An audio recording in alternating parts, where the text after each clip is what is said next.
राशिद करेंगे बड़ी खबर से शुरुआत। महंगाई के मोर्चे पर केंद्र की मोदी सरकार आम लोगों को झटके पे झटके दे रही है। पहले रेल किराया बढ़ाया, फिर पेट्रोल और डीजल के दाम बढ़ा दिए और अब बिना सब्सिडी वाले रसोई गैस के सिलेंडर के दाम भी बढ़ा दिए गए हैं। कल पेट्रोल डीजल की कीमतें बढ़ाने के बाद केंद्र सरकार ने आज बिना सब्सिडी वाले गैस सिलेंडर के दाम भी बढ़ा दिए हैं। अब बिना सब्सिडी वाले रसोई गैस सिलेंडर के लिए आपको 16 रुपए 50 पैसे ज्यादा चुकाने पड़ेंगे। दिल्ली में अब ऐसे सिलेंडर की कीमत 922 रुपए 50 पैसे होगी, जो कि पहले 906 रुपए थी। पेट्रोलियम मंत्री धर्मेंद्र प्रधान की चली तो अब गैस और मिट्टी के तेल की कीमत हर महीने बढ़ेगी। मंत्रालय ने इन दोनों चीजों के दाम में मासिक बढ़ोतरी का प्रस्ताव पेश किया है, जिसके तहत सरकार एलपीजी और केरोसिन पर दी जाने वाली 80,000 करोड़ की सब्सिडी को खत्म करना चाहती है। कल मोदी सरकार में पेट्रोल के दाम में पहली बार इजाफा हुआ। पेट्रोल में प्रति लीटर 1 रुपए 69 पैसे की दर से बढ़ोतरी हुई। वहीं डीजल में भी प्रति लीटर 50 पैसे का इजाफा हुआ। बढ़ी हुई कीमतें आधी रात से लागू हो गई। दाम बढ़ने के बाद अब दिल्ली में पेट्रोल 73 रुपए 25 पैसे प्रति लीटर बिक रहा है, जो कि पहले 71 रुपए 56 पैसे नहीं बिकता था। वहीं मुंबई में 1 लीटर पेट्रोल की कीमत 80 रुपए 16 पैसे की जगह अब 81 रुपए 85 पैसे हो गई है। बड़ी कीमतों के बाद कोलकाता में पेट्रोल की कीमत 79 रुपए 42 पैसे की जगह 81 रुपए 11 पैसे प्रति लीटर हो गई है। वहीं चेन्नई में पहले 74 रुपए 76 पैसे प्रति लीटर बिकने वाला पेट्रोल अब 76 रुपए 45 पैसे प्रति लीटर में बिक रहा है। पेट्रोल डीजल की बढ़ी कीमतों पर चुटकी साधते हुए कांग्रेस ने कहा है कि मोदी सरकार के अच्छे दिन अब दिखने लगे हैं। कांग्रेस प्रवक्ता मनीष तिवारी ने कहा कि जनता इन अच्छे दिनों को अगले 100 सालों तक नहीं भूलेगी। डीजल और तेल के दाम बढ़ाए गए हैं, ये भारतीय जनता पार्टी की जो अच्छे दिनों की परिभाषा है, इस मुल्क को भारतीय जनता पार्टी की सरकार दिखाने जा रही है। वो अच्छे दिन भारत की जनता अगले 100 साल तक नहीं भूलेगी। पेट्रोल डीजल की बढ़ी कीमत पर केंद्रीय मंत्री रामविलास पासवान ने बड़े ही अनमने तरीके से प्रतिक्रिया दी है और कहा है कि इस पर सरकार का कोई नियंत्रण ही नहीं है। पेट्रोल डीजल की कीमतें अभी बढ़ी है। पेट्रोल डीजल देखिए, आप जो चीज मान लेते हैं, सपोज कर लीजिए जो चीज आपके हाथ की बात नहीं है, उसमें आप क्या कर सकते हैं। ठीक है, पेट्रोल डीजल के बड़े दाम से निशाने पर आई बीजेपी अब इराक संकट का रोना रो रही है। बीजेपी नेता राजीव प्रताप रूडी ने कहा कि इराक में बिगड़े हालात की वजह से न चाहते हुए भी दाम बढ़ाने का फैसला लेना पड़ा। इराक की अस्थिरता ने कुछ ऐसी स्थिति उत्पन्न कर दी है कि जिसमें संभावित रूप से तेल के खपत और तेल के आयात में कमी आ सकती है। तो मैं समझता हूं कि इस दृष्टिकोण से भी ये बढ़ोतरी की गई है। पेट्रोल और डीजल की कीमतों में बढ़ोतरी के विरोध में भोपाल में कांग्रेस कार्यकर्ताओं ने बैलगाड़ी और तांगे की सवारी करके अपना विरोध जताया। इस दृष्टिकोण से भी ये बढ़ोतरी की गई है। पेट्रोल और डीजल की कीमतों में बढ़ोतरी के विरोध में भोपाल में कांग्रेस कार्यकर्ताओं ने बैलगाड़ी और तांगे की सवारी करके अपना विरोध जताया। कांग्रेस ने बढ़ती महंगाई पर केंद्र से जवाब मांगा। सिर पर काला कपड़ा पहनकर कांग्रेस के विधायक बैलगाड़ी और तांगे पर बैठे और बीच बाजार में घूमकर केंद्र सरकार के खिलाफ अपना विरोध जताया। कांग्रेस ने बड़ी कीमतें फौरन वापस लेने की मांग की है। पेट्रोल और डीजल के दाम में बढ़ोतरी के विरोध में यूथ कांग्रेस के कार्यकर्ताओं ने अनोखा प्रदर्शन किया। कांग्रेसियों ने पीएम पेट्रोलियम मंत्री और जेटली के मुखौटे लगाकर पेट्रोल पंप पर पेट्रोल बेचा। पीएम के संसदीय क्षेत्र वाराणसी में सपा कार्यकर्ताओं ने अनोखे तरीके से विरोध प्रदर्शन किया। मोटरसाइकिल को जमीन में सुपुर्दे खाक कर पेट्रोल के बढ़े दाम का विरोध जताया गया। कानपुर के घंटाघर चौराहे पर कारोबारियों ने पेट्रोल के बढ़े हुए दाम का अनोखे तरीके से विरोध किया। लोगों ने अपनी मोटरसाइकिलें कूड़े के ढेर में रख दी। इनका कहना है कि पेट्रोल के लिए पैसे नहीं है, इसलिए बाइक की सही जगह कूड़ा घर की है। फैजाबाद में आम आदमी पार्टी ने भीख मांगकर पेट्रोल डीजल के बढ़े दाम का विरोध किया। आप कार्यकर्ताओं ने कहा कि अब नौबत ऐसी आ गई है कि भीख मांगकर ही पेट्रोल भरवाया जा सकता है। पेट्रोल डीजल के दाम में हुई बढ़ोतरी के विरोध में कानपुर में कांग्रेसियों ने सड़क पर मोर्चा निकाला। प्रधानमंत्री नरेंद्र मोदी के खिलाफ जमकर नारेबाजी की गई और पुतला भी फूंका गया। मथुरा में इंटक के कार्यकर्ताओं ने पीएम का पुतला फूंककर बढ़ती महंगाई के विरोध में प्रदर्शन किया। प्रदर्शनकारियों ने सरकार से बढ़े दाम वापस लेने की मांग की। पेट्रोल डीजल की कीमत में बढ़ोतरी के विरोध में आगरा में समाजवादी पार्टी ने मोदी सरकार के खिलाफ मोर्चा खोला। एसपी कार्यकर्ताओं ने पुतला फूंककर प्रधानमंत्री नरेंद्र मोदी के खिलाफ जमकर नारेबाजी की। पेट्रोल डीजल के साथ साथ प्याज भी लोगों को रुला रहा है। राजधानी दिल्ली में प्याज की कीमत में करीब 10 रुपए तक की बढ़ोतरी हुई है। दिल्ली के अलावा देश भर के दूसरे शहरों में भी प्याज की कीमतों में उछाल देखा गया है। दिल्ली में न सिर्फ प्याज के दाम बढ़े हैं बल्कि आलू, टमाटर, गोभी के रेट में भी भारी उछाल आया है। जो कि आलू पहले हफ्ते 15 रुपए किलो में बिकता था, वो 20 से 25 रुपए किलो का बिक रहा है। 20 रुपए में बिकने वाला टमाटर अब 30 और गोभी 40 की जगह 60 रुपए में मिल रही है। दिल्ली में जो करेला पिछले हफ्ते तक 15 रुपए में बिका, वो दोगुना होकर 30 रुपए प्रति किलो हो गया है। परवल 30 से बढ़कर 40 रुपए बिक रहा है। पिछले हफ्ते 20 रुपए प्रति किलो बिकने वाला तोरी और भिंडी अब 30 के भाव में बिक रहे हैं। दिल्ली की बात करें तो बैंगन, लौकी, खीरा, पालक जैसी साग सब्जियां पिछले हफ्ते तक 20 रुपए प्रति किलो में बिक रही थी, लेकिन आज ये हालत है कि ये सभी सब्जियां 50% बढ़कर 30 रुपए प्रति किलो की हो गई हैं। उपभोक्ता मामलों के मंत्री रामविलास पासवान ने कहा है कि जमाखोरी के चलते प्याज की कीमतों में इजाफा हुआ है। उन्होंने कहा कि जमाखोरी राष्ट्रद्रोह की तरह है और उसके खिलाफ सख्त कार्रवाई होगी। जब हमारे पास में प्याज की कमी नहीं है, आलू की कमी नहीं है, अनाज की कमी नहीं है, चीनी की कमी नहीं है, और उसके बावजूद भी लोग होर्डिंग करके मुनाफाखोरी करके दाम बढ़ाने की कोशिश करेंगे, ये तो राष्ट्रद्रोह है। इसको किसी भी रूप में बर्दाश्त नहीं किया जाएगा। दिल्ली यूनिवर्सिटी में दाखिले की दौड़ शुरू हो चुकी है। पहली कट ऑफ लिस्ट जारी होने के बाद छात्र छात्राओं का कॉलेजों में आने का सिलसिला शुरू हो गया। कॉलेज पहुंचकर कई छात्रों ने फॉर्म भरे। डीयू के कॉलेजों ने 30 जून को पहली कट ऑफ लिस्ट जारी की। 100% की हाई कट ऑफ ने छात्रों के पसीने छुड़ा दिए। 4 साल के डिग्री कोर्स को लेकर चल रहे बवाल की वजह से इस बार एडमिशन में देरी हुई। डीयू के आचार्य नरेंद्र देव कॉलेज में बीएससी कंप्यूटर साइंस की पहली कट ऑफ 95 से 100% के बीच रखी गई। वहीं आत्माराम सनातन धर्म कॉलेज में बीएससी कंप्यूटर साइंस की पहली कट ऑफ 98 से 100% के बीच है। वहीं श्यामा प्रसाद मुखर्जी कॉलेज में कंप्यूटर साइंस में 97 से 100 के बीच कट ऑफ रखा गया है, जबकि हिंदू कॉलेज में बीकॉम में कट ऑफ 97.25 से 99.75 के बीच है। हंसराज कॉलेज में बीएससी कंप्यूटर साइंस में पहली कट ऑफ 98.33 से 99.33% के बीच रखी गई और हिंदू कॉलेज में पॉलिटिकल साइंस की कट ऑफ 96 से 98.5% के बीच है।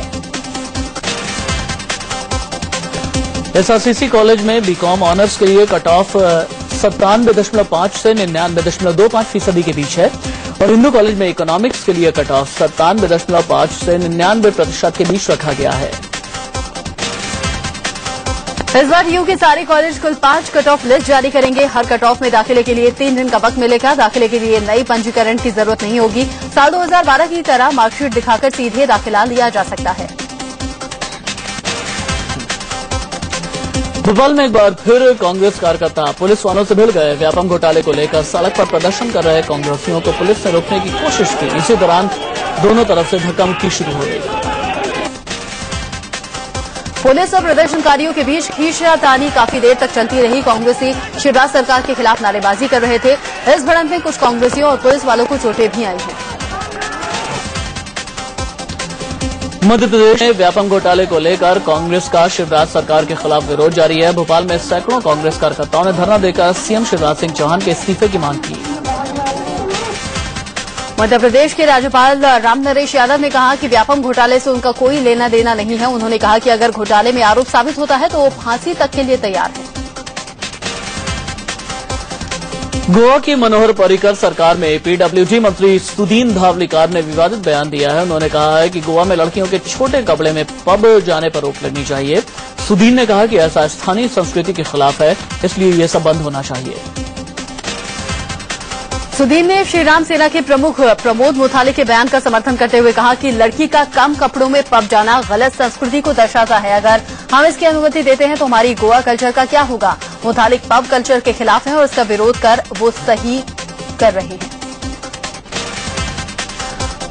बंगाली अभिनेता और ममता बनर्जी की पार्टी के सांसद तपस पॉल ने बेहद शर्मनाक बयान दिया है। तपस ने कहा कि अगर किसी ने टीएमसी के लोगों को छुआ तो मैं उसके घर अपने लड़के भेजकर रेप करवा दूंगा और गोली मार दूंगा।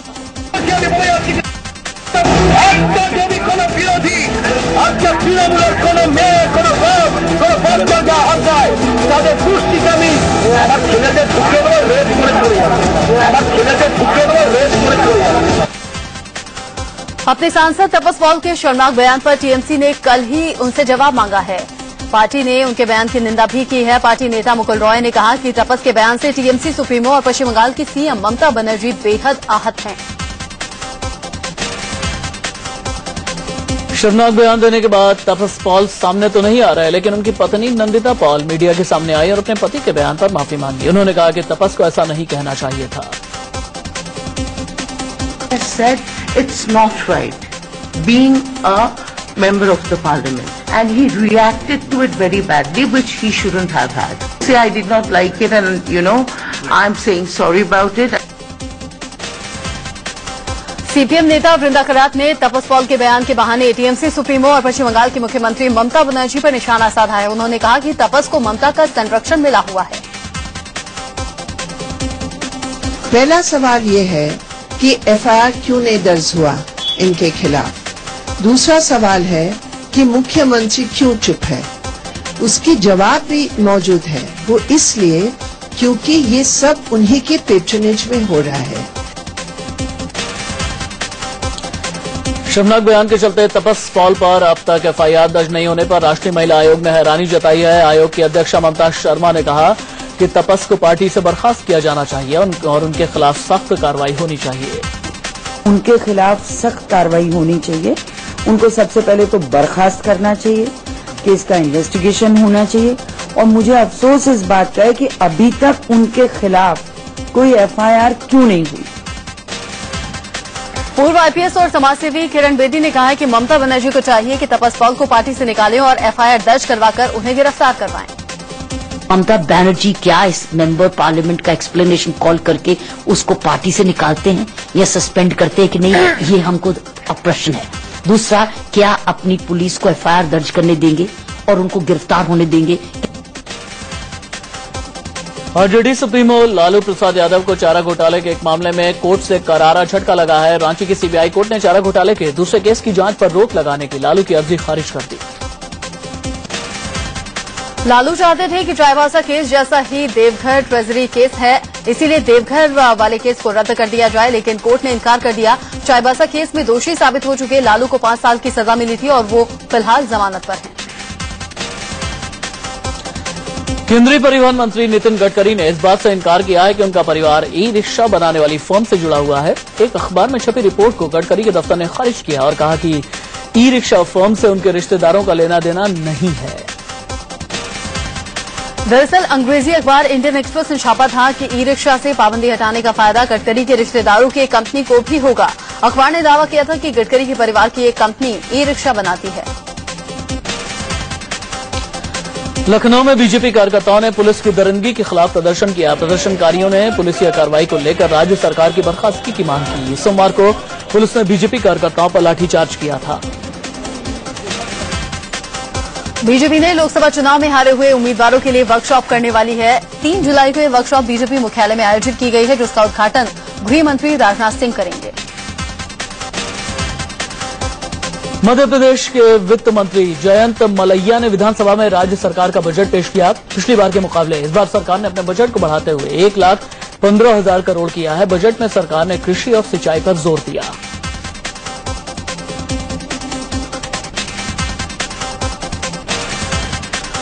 मुंबई में पानी का महासंकट खड़ा हो गया है। मुंबई में सिर्फ 40 दिनों का पानी बचा है और इसीलिए कल से बीएमसी ने पानी में 20% की कटौती करने का फैसला किया है। बीएमसी ने लोगों से पानी बर्बाद नहीं करने की अपील भी की है।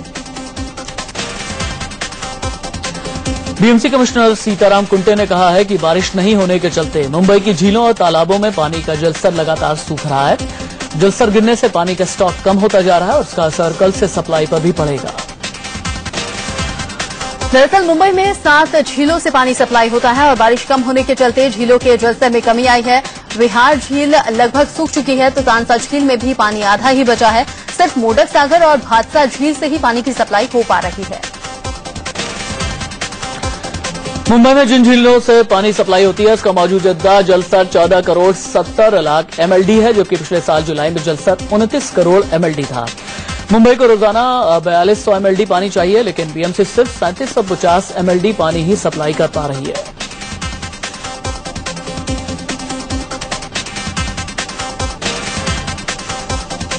हालांकि सुप्रीम कोर्ट ने तेजपाल को 3 शर्तों पर जमानत दी। तेजपाल को विदेश जाने की इजाजत नहीं मिली है। सबूतों के साथ छेड़छाड़ नहीं करने और गवाहों को नहीं धमकाने की भी गारंटी ली गई है। साथ ही ट्रायल के दौरान उन्हें सपोर्ट करने के लिए भी कहा गया है। प्रीति जिंटा से विवाद मामले में निस्वाडिया ने सवाल उठाया है कि प्रीति शिकायत दर्ज कराने के बाद विदेश क्यों चली जाती हैं। बताया जा रहा है कि प्रीति निस्वाडिया से जो डील करना चाह रही हैं वो नहीं होने की सूरत में विदेश चली जाती हैं ताकि निस्वाडिया पर दबाव बना रहे। इससे पहले कल प्रीति जिंटा ने मुंबई के पुलिस कमिश्नर से मुलाकात की। सूत्रों से खबर है कि प्रीति ने विदेश जाने की अनुमति मांगी है। बताया जा रहा है कि प्रीति ने घटना को लेकर कुछ और तथ्यों की भी जानकारी दी है। प्रीति जिंटा से मुलाकात के बाद मुंबई के पुलिस कमिश्नर राकेश मारिया ने कहा कि सारे गवाहों के बयान लेने के बाद पुलिस निस्वाडिया को पूछताछ के लिए बुलाएगी। सूत्रों के मुताबिक प्रीति ने केस को लेकर कुछ नए गवाहों के नाम और कुछ नए सबूत सौंपे हैं। ब्रिटिश एयरवेज में गायब हुआ उस्ताद अमजद अली खां का सरोद मिल गया है। ब्रिटिश एयरवेज ने सरोद अमजद अली खां को सुपुर्द कर दिया है। सरोद मिलने पर अमजद ने कहा कि ऐसा लग रहा है मानो आत्मा वापस आ गई। दरअसल ब्रिटिश एयरवेज की लंदन से दिल्ली की फ्लाइट में अमजद अली खान का 45 साल पुराना सरोद गायब हो गया था। एयरवेज ने सरोद गुम होने पर माफी मांगते हुए कहा था कि वो इसे खोज रहे हैं और अब सरोद मिल भी गया। राजस्थान के पाली से पीट कर हत्या कर दिल दहलाने वाला वीडियो सामने आया है। एक बदमाश दीवार फांदकर एक फैक्ट्री की छत पर घुस आया। उसने वहां सोए गार्ड पर दनादन डंडे बरसाने शुरू कर दिए। दरिंदा लगातार गार्ड पर डंडे बरसाता रहा। उसने गार्ड को संभलने का मौका ही नहीं दिया। बदमाश तब तक गार्ड पर पूरी ताकत से डंडे बरसाता रहा जब तक कि वो लड़खड़ाकर नीचे नहीं गिर गया। इतने से भी बदमाश का मन नहीं भरा। डंडे बरसाने के बाद बदमाश ने गार्ड का गला दबाना शुरू कर दिया। गार्ड बदमाश के चंगुल से छूटने के लिए छटपटाता रहा, लेकिन अफसोस वो छूट नहीं पाया।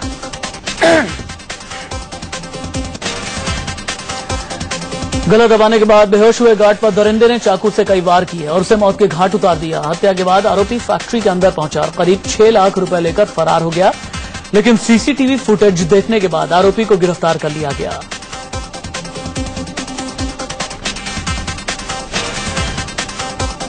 पंजाब के जालंधर में गुस्साई भीड़ ने जमकर हंगामा किया। लोगों ने एक ट्रैक्टर ट्रॉली को आग के हवाले कर दिया। लोगों का गुस्सा तब भड़का जब ट्रैक्टर ने एक बाइक सवार को कुचल दिया, जिससे उसकी मौके पर ही मौत हो गई। भीड़ के हंगामे की खबर पाकर मौके पर पहुंची पुलिस से भी लोग भिड़ गए। उन्होंने पुलिस पर पथराव भी किया। आग बुझाने पहुंचे दमकल कर्मियों को भी पहले भीड़ ने भगा दिया। घंटों बाद पुलिस ने हालात पर काबू पाया।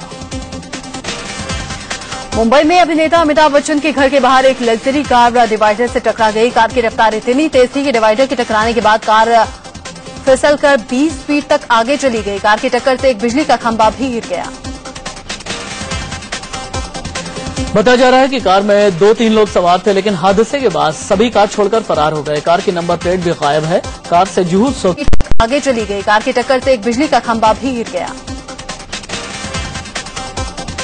बताया जा रहा है कि कार में 2-3 लोग सवार थे, लेकिन हादसे के बाद सभी कार छोड़कर फरार हो गए। कार की नंबर प्लेट भी गायब है। कार से जुहू सर्किल की तरफ जा रही थी।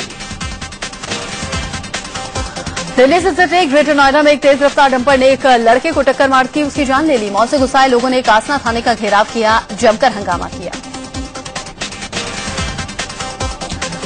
गुजरात के आणंद में एक बेकाबू बस ने कार को रौंद दिया। हादसे में कार सवार 5 लोगों की मौत हो गई। हादसा तारापुर वटामाड़ हाईवे पर हुआ।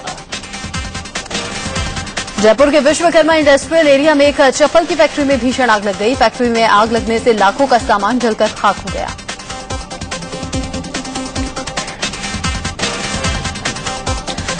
गुजरात के वापी में बीती रात आग ने तांडव से अफरा तफरी मचा दी। करवाड़ा के भंगार गोदाम में उठी चिंगारी देखते ही देखते भयानक शोलों में तब्दील हो गई। एक के बाद एक करके 10 गोदाम आग की चपेट में आ गए। गोदामों में केमिकल से भरे कई ड्रम, प्लास्टिक और रद्दी पेपर का ढेर रखा हुआ था। आग तेजी से फैली और सारे गोदाम को पलक झपकते ही अपनी चपेट में ले लिया। वहां मौजूद लोगों ने किसी तरह भागकर अपनी जान बचाई। आग इतनी भयानक थी कि आसपास बने कच्चे घर इसकी जद में आ गए और 5 मकान जलकर खाक हो गए। फायर ब्रिगेड की 4 गाड़ियों ने करीब 4 घंटे की मशक्कत के बाद आग पर काबू पाया। दादर नगर हवेली में एक टाइल्स कंपनी में अचानक आग लग गई। सिलवासा इलाके की इस कंपनी में आग लगने से आसपास में अफरा तफरी मच गई। आनंद फानंद में आग बुझाने की कोशिशें शुरू हुई।